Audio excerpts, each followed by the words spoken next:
नमस्कार दोस्तों, आप देख रहे हैं सीके न्यूज़ चौगामा की आवाज़ को। जनपद मुजफ्फरनगर में व्यापारी सम्मेलन में पहुंचे आबकारी राज्य मंत्री नितिन अग्रवाल ने व्यापारियों की समस्याओं को सुना और उन समस्याओं का निवारण करने का आश्वासन दिया। वहीं आबकारी मंत्री ने व्यापारी सम्मेलन में सैकड़ों व्यापारियों के बीच समाजवादी पार्टी के अध्यक्ष अखिलेश यादव पर जमकर हमला बोला। कहा कि समाजवादी पार्टी की सरकार बनने के अगले साल में प्रदेश व देश का सबसे बड़ा दंगा हुआ, जिसमें कई जाने गई और कई परिवार बेघर हुए और जनता ने बहुत कुछ खोया। समाजवादी पार्टी की दंगों की सरकार है और समाजवादी पार्टी के अंदर कुछ लोगों की सत्ता चलती थी। इस सम्मेलन में सैकड़ों की संख्या में व्यापारी मौजूद रहे। मंत्री जी आज मुजफ्फरनगर आए, व्यापारी सम्मेलन है, क्या व्यापारियों की मांगे थी और किस तरह का निष्कर्ष निकला? नहीं, देखिए, व्यापारी सम्मेलन हम लोग कर रहे हैं और केवल एक ही लक्ष्य के साथ हम लोग कर रहे हैं कि व्यापारी बंधु आने वाले लोकसभा चुनाव में प्रदेश का व्यापारी एकजुट होकर भारतीय जनता पार्टी के साथ खड़ा हो और देश में पूर्ण बहुमत की सरकार भारतीय जनता पार्टी की बने, आदरणीय मोदी जी के नेतृत्व में बने। और उसमें उत्तर प्रदेश का एक बड़ा योगदान भी रहेगा, क्योंकि उत्तर प्रदेश देश की राजनीति में एक बड़ा प्रदेश है।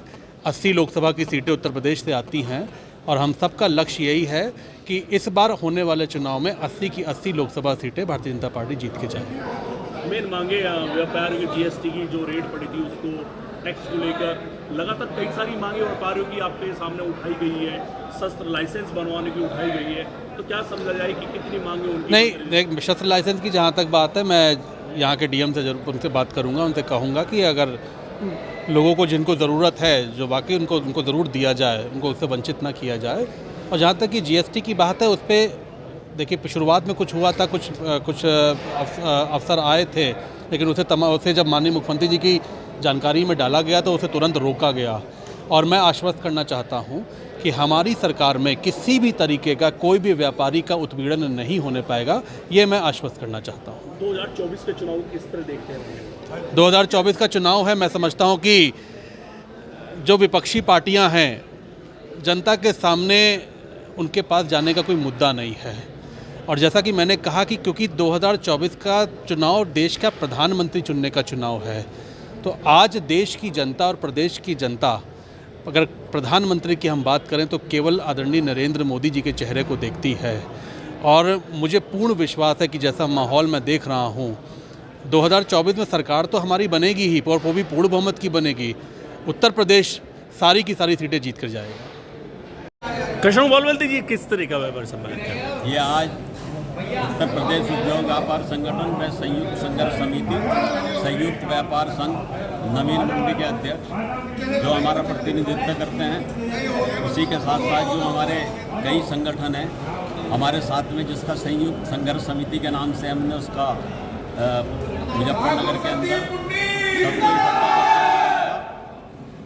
आज हमारे माननीय प्रदेश मंत्री नितिन अग्रवाल जी और प्रदेश सरकार के अंदर स्वतंत्र प्रभार आबकारी मंत्री हैं, उन्होंने अपनी भावनाओं से और सरकार की जो भी पॉलिसी है उसके उसमें आपको विस्तार से बताया। और बड़ा खुशी का विषय है कि वो लोग हमसे जुड़े हुए हैं और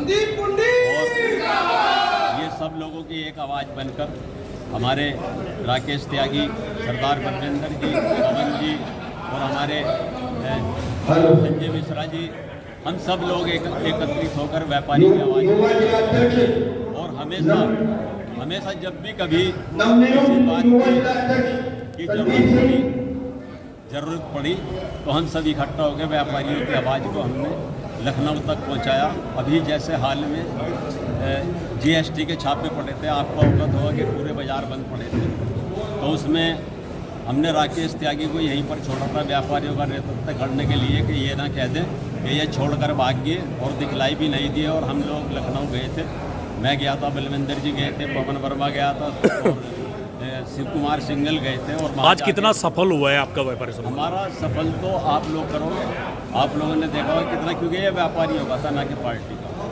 हमने अपने जो व्यापारी थे उन्हीं को ज़्यादातर बुलाया यहाँ पर, और वो यहाँ पर आएगी, क्योंकि व्यापारी बहुत कम समय देना चाहता है। और व्यापार ने जितने भी समय दिया हम उनका धन्यवाद करते हैं और हम उनके आभारी हैं कि वो हमारे बुलाए पर और हमारी संघर्ष समिति के बुलाए पर यहाँ पर आकर इकट्ठा हुए, और आप लोग भी हमारे बुलाए पर यहाँ पर आए। आपका बहुत बहुत धन्यवाद।